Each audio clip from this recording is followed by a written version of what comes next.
اگر اسلام واقعی سچا مذہب ہے تو پھر مسلمان دنیا میں کمزور کیوں ہے؟ وہ مثال دیتے ہیں کہ بہت سے مسلم ممالک غریب ہیں، سائنسی ترقی کم ہے اور سیاسی طور پر بھی کمزور نظر آتے ہیں۔ اسی بنیاد پر وہ نتیجہ نکالتے ہیں کہ شاید اسلام سچا مذہب نہیں۔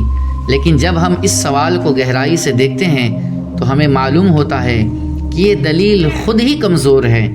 سب سے پہلے ہمیں یہ سمجھنا چاہیے کہ طاقت یا کمزوری کسی نظریے کی سچائی کا معیار نہیں ہوتی۔ طاقت یا کمزوری کسی کے نظریے کی سچائی کا معیار نہیں ہوتی۔ دنیا میں بہت سی سچی باتیں ایسی ہیں جنہیں شروع میں کم لوگ مانتے ہیں۔ تاریخ میں بہت سے انبیاء ایسے آئے ہیں جن کے ماننے والے بہت کم تھے۔ اس کا مطلب یہ نہیں کہ وہ غلط تھے۔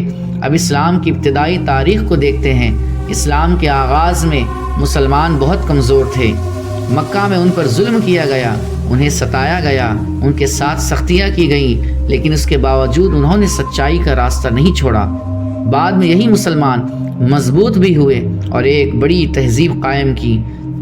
تاریخ میں ایک وقت ایسا بھی آیا جب مسلمان علم اور سائنس میں دنیا سے آگے تھا۔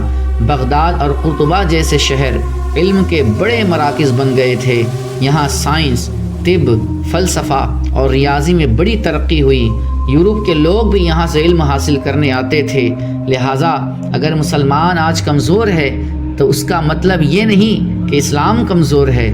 اصل مسئلہ یہ ہے کہ بہت سے مسلمان علم، اتحاد اور دین کی اصل تعلیمات سے دور ہو گئے ہیں۔ جب قومیں علم اور اخلاق کو چھوڑ دیتی ہیں تو وہ کمزور ہو جاتی ہیں۔ لہٰذا ہمیں اسلام پر سوال اٹھانے کے بجائے اپنے عمل کو بہتر بنانے کی ضرورت ہے۔